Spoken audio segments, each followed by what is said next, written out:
All right, welcome back to another edition of Economic News on this evening of August 28, 2022. All right, we're going to hit you with something big. All right, we're going to go back to this one. This was a big story. When you see this video, this is from another website. This is from the trenches world report.com. All right, from the trenches world report.com. All right, we're going to put the link in the description box for this YouTube video because it's off this website here. We want to mention the website first, from the trenches world report.com, and then we'll put the link in the description in the box. All right, so we're going to go ahead and get you started for this one. We fast forwarded a little bit, and we're going to hit you up, which is exactly where it started at about when he speaks on about Congress in the interview and testimony that happened back in almost in the year 2013. All right, so here we go at about 5 minutes, 34 seconds into the video, and this is about a 12-minute video, so we're going to do a little clip. If you want to see the whole video of the gentleman, I'll post it up in the little comment section for you. So here we go. That foolish mistakes were made. I think the president actually said it better. He said that the handling of those tax-exempt applications in that process at the IRS was outrageous and intolerable. No excuse.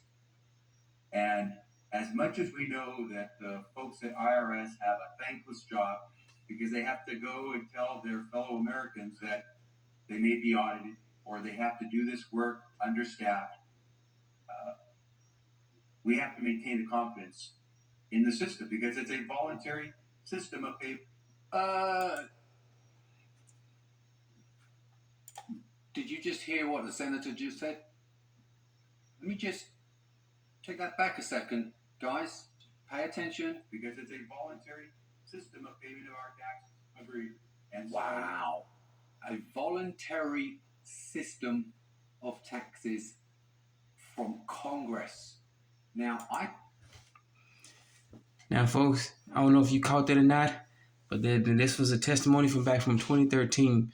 And this is straight out of a Congress mouth, and whoever in the secondary voice you heard was the IRS commissioner at the time of 2013 when he acknowledged that paying taxes is voluntary. You do not have to pay taxes. This is coming from straight from the horse's mouth, from a congressman to the IRS commissioner. All right, so we're gonna let that marinate for a little bit, let that sit inside your thoughts for a second. All right, we just want to let you know about this one. This was pretty big. All right, how you go by doing this, you gotta do your own research. All right, but we just want to hit you up in a bit, and the actual video, we're gonna put the link in the description so we give credit to that gentleman. All right, remember this is coming from the website. This is coming from the trenches worldreport.com. All right, from the trenches worldreport.com, and we'll put the link in the description box. All right, so you can get the whole video for yourself. All right. All right, and then we got here, this is from yahoofinance.com. Sorry about that. You got Mexico Central Bank of Mexico debates whether decouple from the U.S. Fed. All right, as we can tell more and more, what they don't tell you in the so-called mainstream media in the States, we're being isolated left and right. All right, nobody wants the dollar anymore. We can't pay our debts. All we talk about is blah blah blah woo. All right, the virus that can tell time, the Moloch virus. That's all we talk about here in the mainstream media. And meanwhile, the U.S. dollar is being rejected worldwide. We've lost our reserve currency status, and even Mexico is talking about decoupling from the U.S. Fed. That means decoupling from the dollar. Period. All right, this has already gotten very serious. Please take it serious. We're going to be a domestic dollar soon, and we've already lost our world's reserve currency status. And as soon as it becomes official, we're going to see massive hyperinflation because all those dollars are coming back to the States. All right, all that cheap money, and then we're just going to be dealing with our domestic dollars, all right? So let that sink in, all right? And we're going to let you read this article. This is from yahoofinance.com, all right? Mexico. Wow. All right. And then we got more issues here. This is coming from 7-Eleven to double prices of his famous coffee. Now, you may think this here is stateside, but this is actually not. This is coming from overseas in Australia, all right? So they got big issues in Australia. Australia is an island nation. It's in the middle of the southeast, middle of this southwest Pacific Ocean and parts of the Indian Ocean, all right? And the southeastern portion of the Indian Ocean, all right? So they got major import issues. Even 7-Eleven is talking about raising their prices up, all right? So get into this article a bit. All right, 7-Eleven's most famous $1 coffees and Slurpees are about to become the latest victim of Australia's cost of living crisis. The company announced it would hike prices of its iconic freshly ground coffee for the first time in 13 years. From October 4th, which is coming up in a few, just about over a month from now, all right, the price of regular coffee will double from $1 to $2. And some people may say, well, $1 to $2, that ain't enough. That's what the big deal. But think about it. Some people take that $1, they scrape up no change, and bam, there you go. They got themselves a cup of coffee. They get their day off right. All right. So let that sink in. And things are getting worse. Hyperinflation are taking place everywhere. All right. Hopefully we get some stagflation. We even get some good deflation. All right.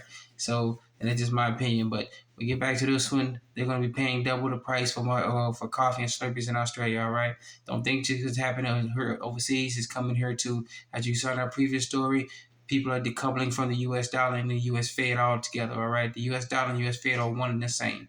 All right. So let that thing sink in. All right. So here we go with this one, all right, and then coming from the Middle East, all right, Qatar boosts gold reserves to record levels, all right. We told you we told you twice, we told you again. More and more countries are buying gold up and they're buying precious metals, all right. So get in while they're getting is good. If these countries are getting in and you hear from the U.S. mainstream media telling you that, oh, gold is a dead relic, you don't need to worry about it, if you have some, blah, blah, blah, just sell it and you can get rid of it. Nope, don't buy it. Don't fool with it. If you seen it here on this news channel, that more and more countries are getting into precious metals. The governments themselves are buying it up, and they're actually telling their people to go ahead and get into precious metals. All right, so don't let that fool you. Get it in while you're getting this good. All right, while we still can't afford it at our level. All right. So Qatar, the latest country around in the Middle East, and not just Middle East, but the world their government has announced they're buying precious metals up left and right. All right, so get the story. This is from Jazeera.news. All right, Jazeera.news. All right, and then we got another story here from Jazeera.news. China will forgive 23 loans from 17 African nations. All right, we know China has been accused of being a predatory nation when they give these big loans out and they become predatory loans and people can never pay this back. But and especially to the African nations who have been constantly hit with all sorts of sanctions, internal civil wars, external wars, all left and right, up and down. All right, and we get some good news that China has pledged to forgive 23 interest-free loans for 17 African nations, and they will also provide food assistance to the struggling nations. All right, that was from China's Foreign Minister Wang Yi, who said in a forum on China-Africa cooperation. All right, Mr. Wang also announced to increase imports from Africa, support the greater development of Africa's agriculture and manufacturing sectors, and to expand cooperation in emerging countries. All right, so there seemed to might be a turnaround between African and China relations because we saw there were incidents where Africans were being treated bad in China, and vice versa. Chinese were being accused of all sorts of things in Africa and being done and being sentenced to prison and beaten and everything else going on there. So maybe vice versa, what's going on, and maybe this is a way they can heal and stop all the bickering and arguing and get busy on the money train. All right, so they can get more cooperation with each other and get business going. All right. So with that being said, this story again was from Jazeera.news, all right? So with that being said, I want to thank you for joining us on this Melanie Gamma News. Please be safe, be sound. If you don't see this tonight, hopefully you see it in the morning when you're on your way to work, all right? Morning with your coffee, all right?